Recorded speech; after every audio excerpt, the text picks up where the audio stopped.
Les habla Rafael Arraiz Luca desde Unión Radio y esto es Venezolanos, un programa sobre el país y su historia. Hoy vamos a concentrarnos en la vida y obra de un poeta excepcional,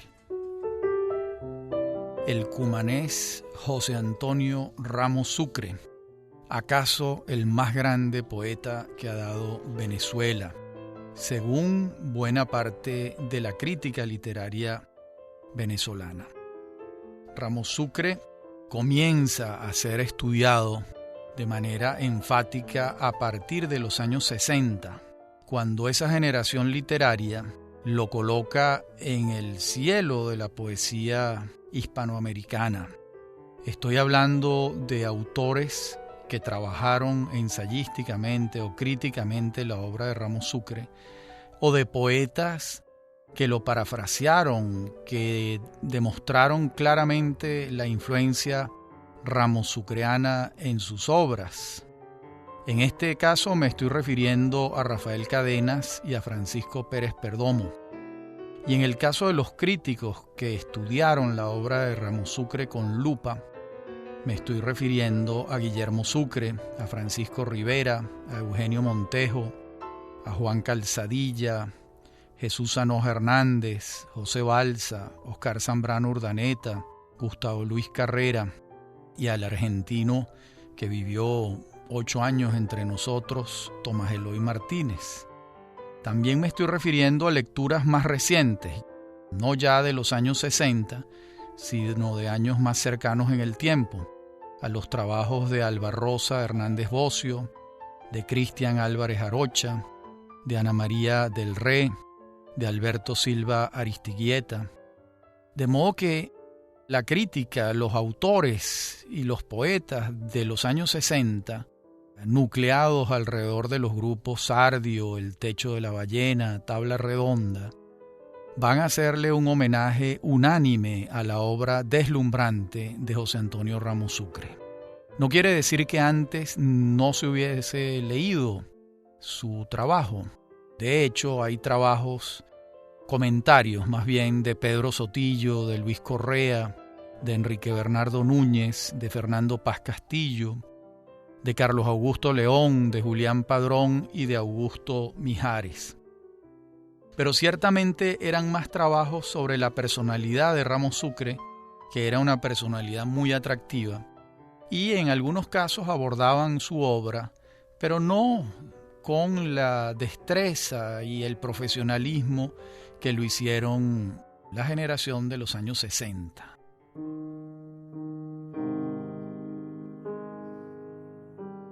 A ver, José Antonio Ramos Sucre, ¿cuándo nace? Nace en Cumaná el 9 de junio de 1890 y muere en Ginebra en 1930, cuando decide quitarse la vida. Ramos Sucre muere por un suicidio. Tenía un nombre largo, se llamaba José Antonio Primo Feliciano Ramos Sucre.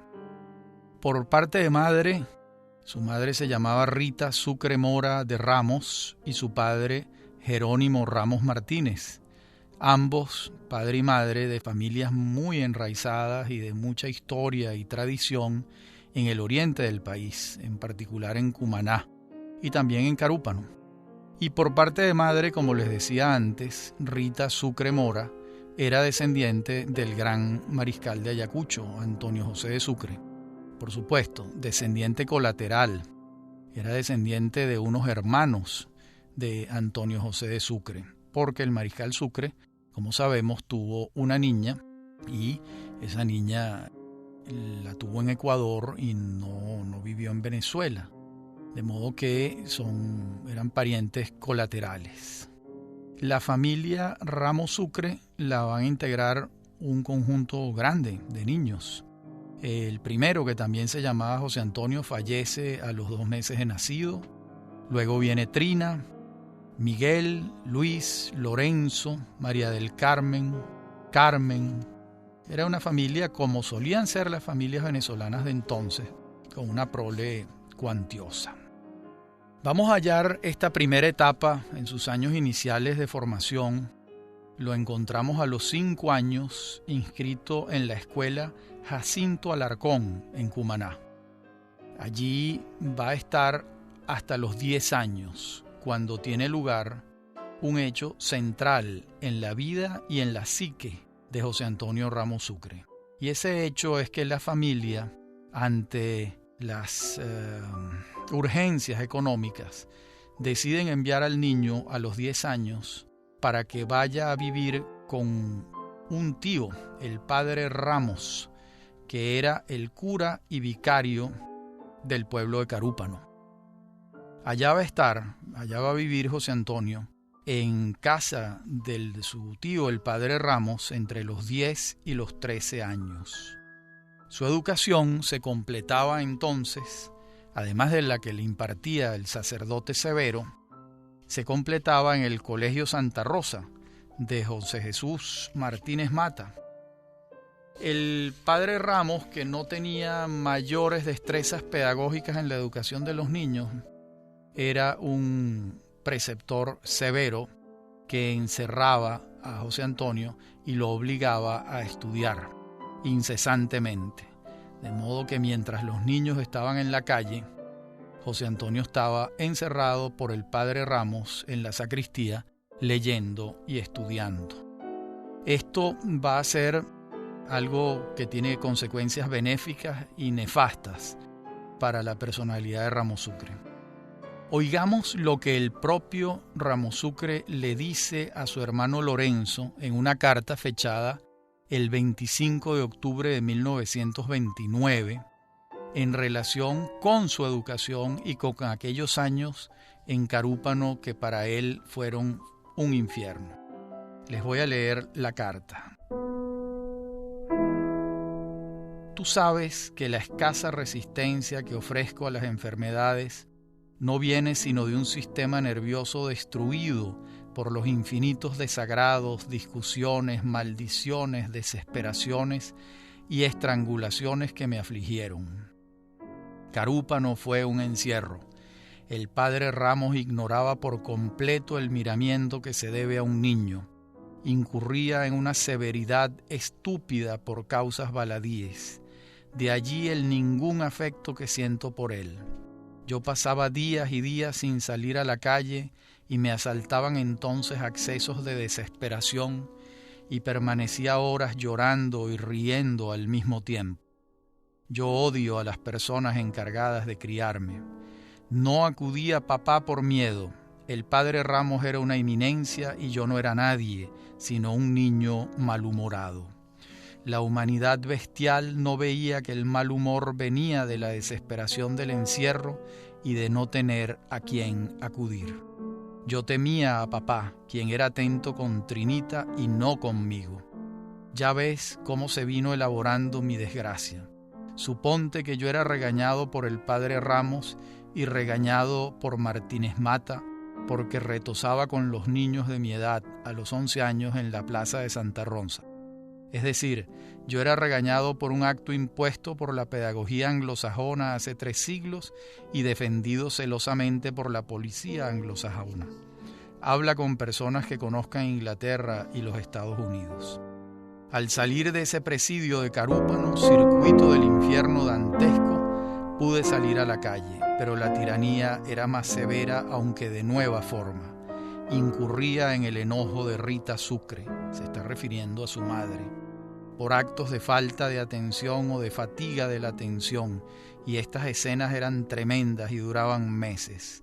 No podía aplacarla a pesar de mi docilidad nativa. Yo me creía obligado a dar el ejemplo de la honestidad y solo conseguir ser un hipócrita, un mentiroso. Qué lamentable y qué terrible esta carta. Esta es una de las cartas más estremecedoras de la literatura venezolana. Está fechada el 25 de octubre de 1929, un año antes de suicidarse.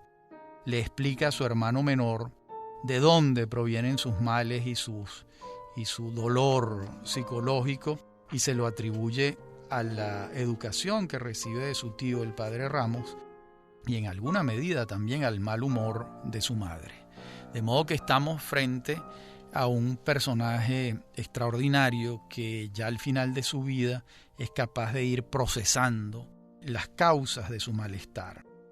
A su vez, hay que decir que ese encierro carupanero de José Antonio Ramos Sucre se termina a los 13 años y el motivo del fin de ese encierro carupanero es la muerte del padre Ramos.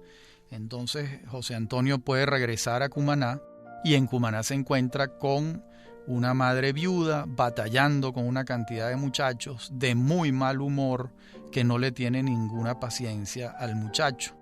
A este muchacho de 13 años que de pronto se ve huérfano de padre y en manos de la severidad de la madre. Lo vamos a encontrar a los 14 años inscrito en el Colegio Nacional de Cumaná. Y a los 16 años comienza su interés enfático por el aprendizaje de las lenguas. Él mismo se va a enseñar inglés, francés, italiano y con un diccionario en la mano se esmera en comprender el alemán. Aquí ya comienza esa pasión por las lenguas. Ramos Sucre llegó a ser un gran políglota, como veremos en la parte siguiente del programa. Decíamos en la parte anterior del programa que Ramos Sucre, José Antonio Ramos Sucre, el gran poeta cumanés, a partir de los 16 años se enfrasca en su pasión por las lenguas y estudia el inglés, el francés, el italiano y el alemán. En sus cartas al final de su vida a su hermano Lorenzo, voy a citarles un párrafo donde él le da unos consejos en relación con esto. Le dice: cada palabra inglesa se aprende con su pronunciación y acentuación, según la trae el diccionario de Cuyás. Las palabras se aprenden del castellano para el idioma extranjero. Pan es bread y no bread es pan. Hay que educar el oído leyendo inglés en voz alta. Me parece que el maestro americano o inglés nativo debe buscarse después de saber el método de Benot. Benot se llamaba Eduardo Benot y había escrito unos manuales para el aprendizaje de las lenguas que fueron muy populares en aquel tiempo. En aquella época también Ramos Sucre, a los 16 años, está leyendo las novelas de Walter Scott y las de Alejandro Dumas, según queda testimonio por sus cartas de aquel tiempo, mientras avanza en el bachillerato. Se va a graduar en 1910 en Cumaná. Entonces tiene 20 años. Se graduó de bachiller en relación con los tiempos de hoy un poco tarde. Entre sus compañeros de estudio se encuentra un poeta muy querido en el oriente del país y muy amigo de él, que se llamaba Cruz Salmerón Acosta. Salmerón es el poeta de Manicuare, muy querido en aquella tierra. Allá murió a causa de la lepra. Pero Salmerón viene primero a Caracas y es el que va a entusiasmar a José Antonio para que se venga de Cumaná a Caracas a continuar sus estudios. Y eso es lo que hace, acude al llamado de Salmerón y se viene a Caracas, y su primer destino es una pensión entre las esquinas de Camejo a Santa Teresa, donde era común que se alojaran los cumaneses. Allí estaba esperando la apertura de la universidad, y mientras eso ocurre, estamos en tiempos de la dictadura del general Gómez, mientras eso ocurre, opta para el cargo de profesor en el Colegio Sucre, y allí da clases. Y a su vez comienza a frecuentar las tertulias de la Plaza Bolívar de Caracas, donde en las tardes se reúnen los poetas, los escritores y los historiadores a conversar. Y allí comienza a tener relaciones con caraqueños y con mucha gente que venía del interior del país a estudiar a Caracas. En 1913 pasa a dar clases en el Liceo Caracas, aquel que dirigió el legendario Rómulo Gallegos.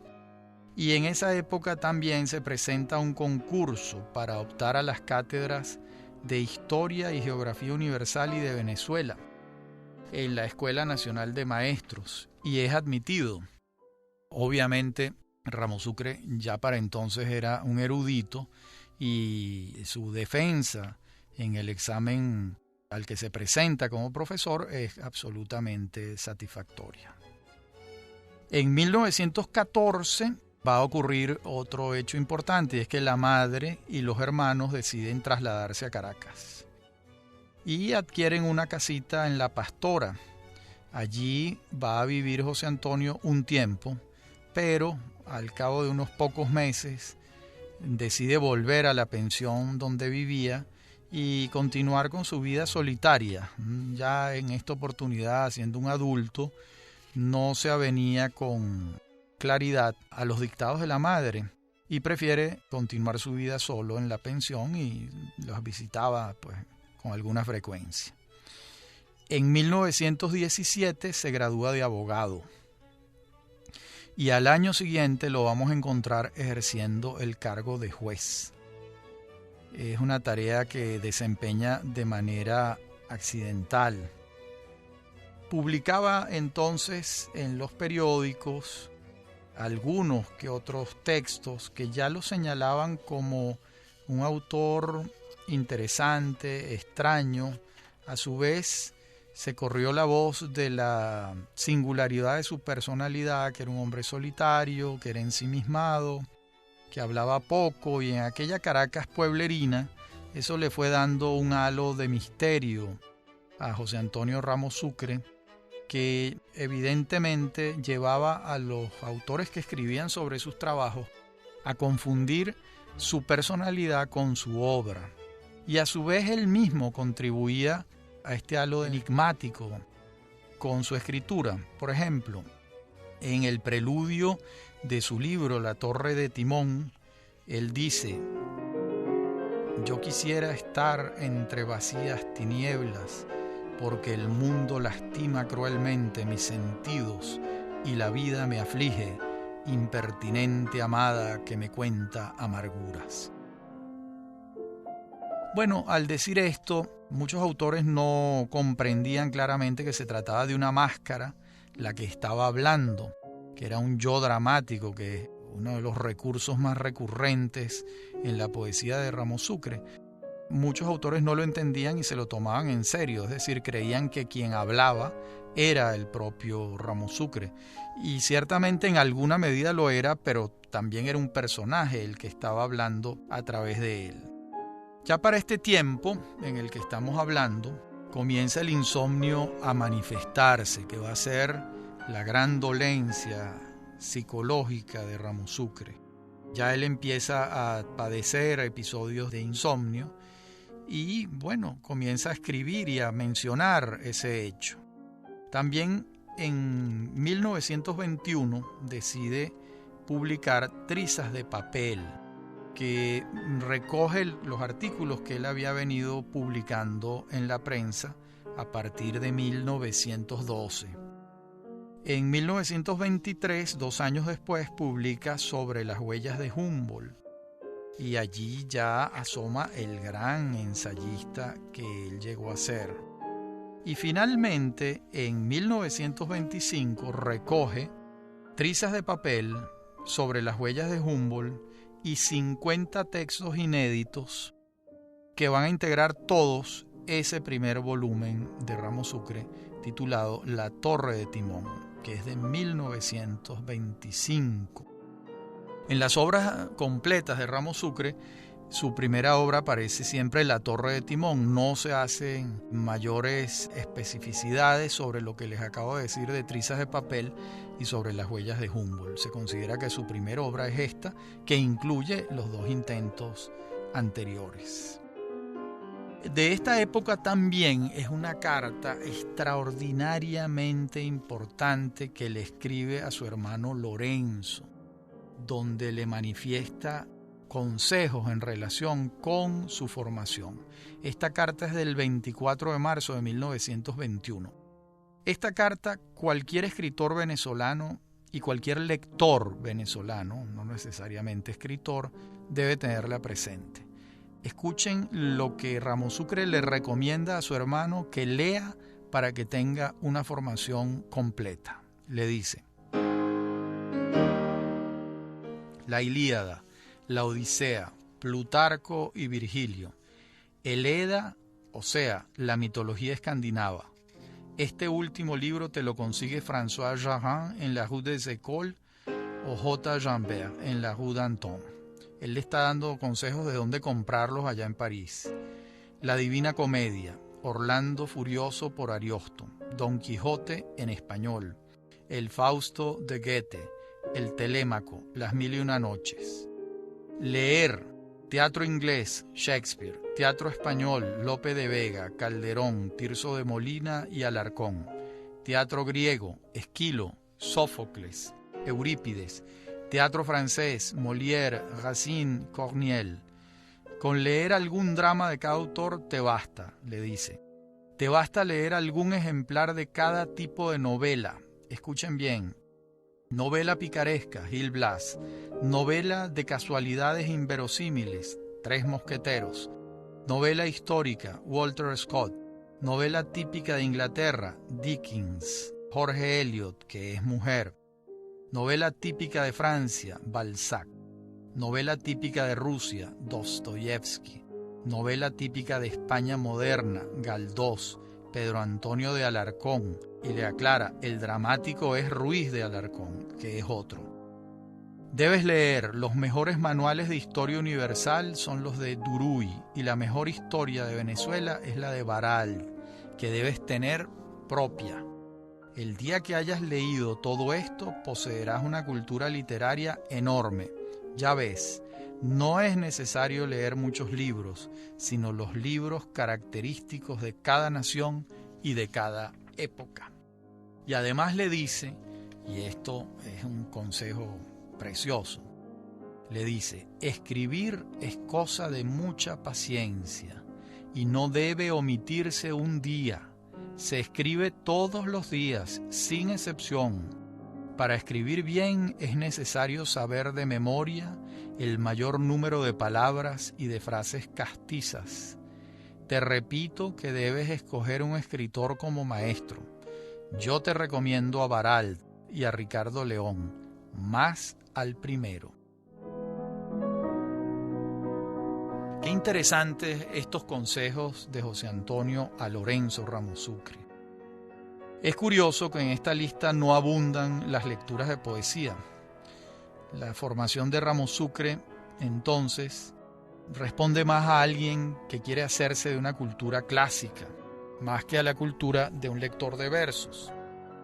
Por el contrario, sí, en sus recomendaciones abundan las lecturas de temas históricos, de teatro, de novela. Los relatos como tal, los cuentos, son prácticamente omitidos. Y curiosamente también el ensayo es poco recomendado por José Antonio a su hermano menor. En la próxima parte del programa vamos a entrar propiamente en su obra y en lo que han dicho los expertos y los conocedores sobre la obra deslumbrante del gran poeta venezolano José Antonio Ramos Sucre. Eugenio Montejo escribió un ensayo titulado Aproximación a Ramos Sucre, publicado en 1974, y él deja claro de dónde proviene el origen de la poesía en prosa de Ramos Sucre. Toda la obra poética de Ramos Sucre es en prosa. Dice Montejo: se atribuye al celebrado Gaspar de la Nuit de Aloysius Bertrand, aparecido en edición póstuma hacia 1842, la introducción del poema en prosa, tal y como iría a imponerse desde finales del siglo pasado. Claro, esto lo está escribiendo en el siglo XX Montejo. Bertrand murió desconocido a los 34 años y su obra le fue rechazada en vida por un editor cuyo nombre ya nadie retiene. Su libro porta este subtítulo: Fantasías a la manera de Rembrandt y de Callot, con lo cual ilustra la inspiración plástica de su propósito y la tentativa romántica en la cual persistiera. Montejo ubica entonces en el Gaspar de la Nuit de Aloysius Bertrand el origen de la poesía en prosa, que es la única que va a cultivar Ramos Sucre. Entre 1923 y 1930 podemos afirmar que la obra de Ramos Sucre cristaliza, es decir, en los últimos 7 años de su vida, es decir, entre sus 33 y sus 40 años. Pues allí decantan aquellos años de lectura, de formación, de afán con el manejo de las lenguas, y finalmente llega a un punto del lenguaje que era el que él buscaba, ¿no? Un lenguaje dominado por la exactitud, la preciosidad de los giros de la lengua, la pertinencia etimológica. Y comienza entonces a utilizar un recurso que años después, muchos años después, Francisco Rivera va a ubicar. Rivera, en su libro Entre el silencio y la palabra, que es un libro del año 86, desarrolla una tesis en relación con un recurso de Ramos Sucre. Les leo el párrafo de Rivera, que es sumamente interesante. Dice: la liponimia, especialmente cuando implica la eliminación sistemática de un pronombre de alta frecuencia, es una autocensura y una automutilación, formalmente, lingüísticamente hablando. ¿Por qué se impuso Ramos Sucre esta terrible tarea?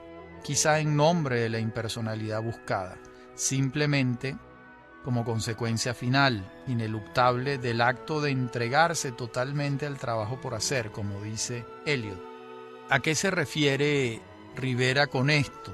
A que Ramos Sucre decide suprimir la palabra que en sus textos y construye los textos eludiendo la palabra, lo que le da un sentido muy claro al estilo ramosucriano. Por supuesto, Rivera hace una indagación de orden junguiana, más bien, de orden psicológica, para intentar ver por qué es que Ramos Sucre hace eso. Es una interpretación sumamente interesante. Por otra parte, en los datos biográficos que tenemos del autor, encontramos que nunca contrajo matrimonio.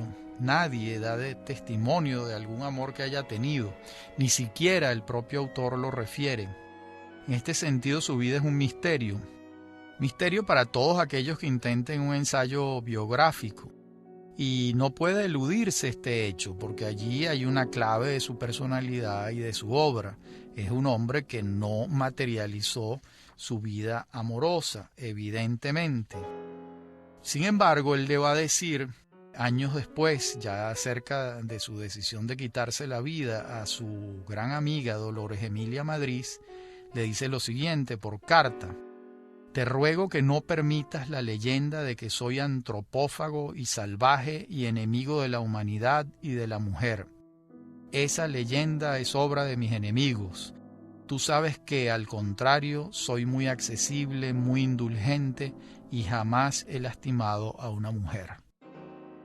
De modo que el tema a él le preocupaba, porque se había creado la leyenda de que era misógino, y él le escribe a su pariente, a su prima y amiga, Dolores Emilia Madrid, que impida que eso pueda correr y tener vida propia como una leyenda que de ninguna manera lo representa.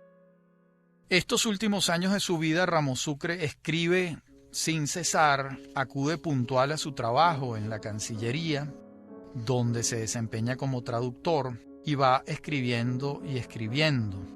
Y por supuesto su fama de huraño, de personaje solitario, enigmático y misógino según algunos, va creciendo y creciendo también.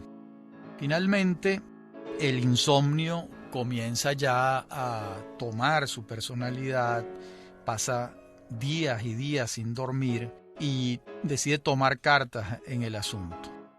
¿Cómo lo hace? Pues logra ser designado cónsul en Ginebra, de tal manera que allí de Ginebra puede moverse a Hamburgo, que no es que esté muy cerca, pero por supuesto mucho más cerca de Caracas, para tratarse en el Instituto Tropical de Hamburgo, donde cree él que puede conseguir algún remedio al insomnio.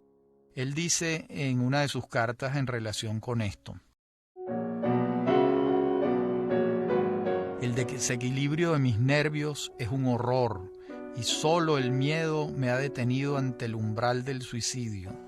uno no hace lo que quiere, sino lo que le permiten las circunstancias de herencia, educación, salud o enfermedad corporal. Realmente dramático, terrible. Lo que él comenzaba a visorar que iba a ser su destino. Pero recalquemos esto, toma medidas, se va, acepta el cargo de cónsul en Ginebra y para allá y hacia allá se dirige. Antes ha publicado El cielo de esmalte y las formas del fuego, que son sus dos grandes libros. Eso va a ocurrir en 1929, los publica los dos. El 1 de diciembre de ese año se embarca rumbo a Italia, llega a mediados de mes a Italia, suponemos que a Génova, inmediatamente se traslada en tren hasta Ginebra y de inmediato se dirige a Hamburgo. Allá se interna en el Instituto Tropical de Hamburgo y hacia febrero de 1930 le dan de alta.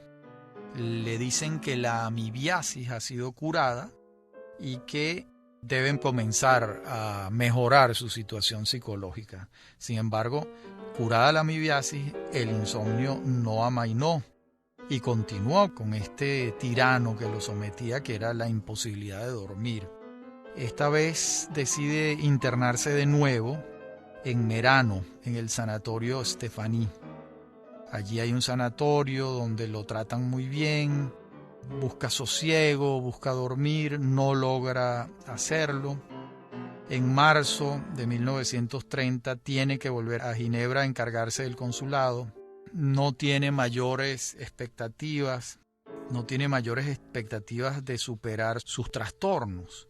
Y hay un cable dramático de César Sumeta, entonces embajador de Venezuela en París, quien tenía jurisdicción sobre el cónsul en Ginebra, y envía un telegrama escueto y dice: Ramos Sucre intentó suicidarse, veronal, sigue mejor, insistencia, idea. Lo que ocurre es que la dosis que ha ingerido lo ha debilitado, lo ha hecho desplomarse sobre la calle, pero no ha muerto. Se repone en un hospital y a los días vuelve a sus labores diplomáticas. Entonces, en ese interín entre ese primer intento y el último, escribe su último poema, que es un poema precioso que se los voy a leer. Dice: yo decliné mi frente sobre el páramo de las revelaciones y del terror, donde no se atreve el rocío imparcial de la parábola. Salí a una ciudad ilustre y las vírgenes cerraban su ventana al acento de mi laúd siniestro. Una forma casta de origen celeste depositaba en mis cabellos su beso glacial. Acudía a través de mi sueño de proscrito a mi cama de piedra, fosa de Job, abismo de colores de leopardi. ¿Se habrán lastimado sus pieles de azahar? Un árbol, emisario de la tormenta, azota el horizonte con su rama desnuda en el curso del día monótono. Mi voz te ha ahuyentado de mi duro camino, ave procelaria, cenit de la cúpula del cielo. Aquí está el gran poder simbólico de la poesía de Ramos Sucre, una poesía muy culta, tejida y tramada con la cultura universal, y esa poesía que apela al yo dramático, en el que Ramos Sucre siempre se coloca una máscara y habla a través de los personajes que él trabaja. Vamos a tener entonces que durante los meses de abril y mayo asume la resignación del autómata, podemos llamarla así. Cumple con puntualidad sus tareas diplomáticas, manifiesta incluso algún interés por el tema de la Liga de las Naciones, a la que debe asistir, y el 7 de junio escribe su última carta a Dolores Emilia Madriz, donde afirma: te advierto que mis dolores siguen tan crueles como cuando me consolabas en Caracas. Yo no me resigno a pasar el resto de mi vida, quién sabe cuántos años, en la decadencia mental. Toda la máquina se ha desorganizado. Temo muchísimo perder la voluntad para el trabajo. Todavía me afeito diariamente, apenas leo. Descubro en mí un cambio radical en el carácter. Pasado mañana cumplo 40 años y hace 2 que no escribo ni una línea. Con esta carta estremecedora terminamos esta tercera parte del programa y en la última parte de este programa dedicado a Ramos Sucre intentaremos iluminar algunas otras zonas de su obra y de su vida. El 9 de junio de 1930, fecha de su cumpleaños, Ramos Sucre ingiere otra vez una sobredosis de hipnóticos y al día siguiente César Zumeta despacha otro telegrama donde dice: nueva tentativa suicida Ramos Sucre, este requiere tratamiento especial. Pues esta vez la dosis fue suficiente y el 13 de junio el insomnio finalmente ha doblegado a su víctima. Y allí ha fallecido en un hospital ginebrino José Antonio Ramos Sucre. En su última carta dice: los médicos de Europa no han descubierto qué es lo que me derriba. Yo supongo que son pesares acumulados. Tú sabes que mi cadena fue siempre muy corta y muy pesada. Nací en la casa donde todo está prohibido. Bueno, el 25 de julio de 1930, después de un largo periplo diplomático y burocrático, sus restos llegan a Cumaná y allí son enterrados en la misma ciudad donde había nacido apenas 40 años antes. La poesía de Ramos Sucre, al igual que la de Salustio González Rincones, a mi juicio, obligan a una relectura de la poesía venezolana. Mientras la crítica se ha empeñado en fijar los límites temporales entre el romanticismo, el modernismo y la vanguardia, Ramos Sucre está por su lado llevando a cabo otra operación, una operación absolutamente moderna, una operación que entonces en la poesía venezolana no se adelantaba. Primero, ya era una rareza que se escribiera poesía en prosa, y otra rareza más, que se utilizaran las máscaras todo el tiempo como si se estuviese trabajando la dramaturgia. Toda esta obra en su momento no fue comprendida plenamente por la crítica, sino más bien lo sumió en una extrañísima confusión. Ubiquémonos que la mayoría de la poesía venezolana de su tiempo era otra. Apenas Salustio González Rincones avanzaba por otros caminos, pero su obra no se conocía en Venezuela, y apenas Antonio Arraiz en 1924 escribía poesía sin rima, completamente abierta, influido por Walt Whitman. Y el caso de Ramos Sucre era también una rareza, porque los lectores de su tiempo ni siquiera estaban seguros de que se trataba de poesía, porque no eran versos. Y el tema de las máscaras era todavía más complejo para ubicar estos textos tan extraños, que se va a necesitar que pasen unas décadas para que unos lectores más modernos, como son los lectores de la generación de los años 60, comprendan plenamente la inmensa obra de José Antonio Ramos Sucre, la densidad de su trabajo literario y su extrañeza, su absoluta singularidad en el panorama de la poesía y la literatura venezolana. En aquel mundo ramosucreano de la década de los años 20 en Venezuela, cuando aparecen sus libros, todavía el país imantado por un romanticismo decimonónico, era difícil que pudieran verse las aristas de la obra del poeta cumanés. Como les decía antes, la generación del 60, ya familiarizada con Pessoa, con las máscaras, con los recursos de la poesía impersonal, es la que puede leer la obra de Ramos Sucre con distancia, con ironía, ironía en el sentido de distancia frente a la realidad. Sus contemporáneos intentaron leerla, si se quiere, con cierta ingenuidad, como si lo que él decía se tratara de poesía confesional, cuando no lo era. Era poesía enmascarada. Por supuesto que toda poesía es autobiográfica y algo personal se cuela, pero ese no era su objeto. Su objeto era desarrollar la voz de unos personajes centrados en el yo dramático que discurrían muchas veces sobre temas históricos o temas clásicos o mitológicos, pero eran siempre máscaras. Me explico con mayor claridad. Quien hablaba en los textos no era Ramos Sucre, era un personaje. En ese sentido, era una poesía dramatúrgica, es decir, está hablando un yo que no es el yo, sino es un personaje el que habla. Esto era difícil que en su momento se comprendiera plenamente cuando con lo que estábamos más familiarizados era con el romanticismo confesional y no con estas formas elaboradísimas de la poesía enmascarada.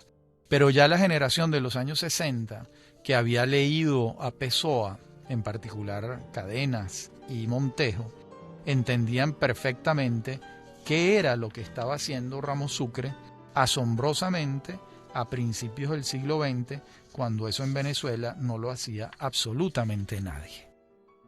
Alguna crítica equivocadamente llegó a considerar a Ramos Sucre un poeta surrealista, una crítica totalmente equivocada y perdida por un camino que no es. Ramos Sucre no tiene prácticamente nada que ver con el surrealismo. Es el cultor del poema en prosa, así como lo hizo Salustio González Rincones de manera contemporánea a Ramos Sucre. Curiosamente, la vanguardia de su tiempo, que desdeñaba las formas clásicas rimadas, no llegaron a considerar plenamente el poema en prosa como un poema vanguardista, cuando lo era absolutamente. Y más bien mucha de la crítica de su tiempo lo malinterpretó, considerando que estaba cultivando unas formas del pasado, cuando en verdad eran en alguna medida las formas del futuro. Ramos Sucre es un autor que hay que leer y volver a leer. Es inagotable la experiencia de la lectura de Ramos Sucre. Yo cada cierto tiempo vuelvo y lo leo prácticamente completo. Creo que es una cantera extraordinaria para cualquier lector venezolano.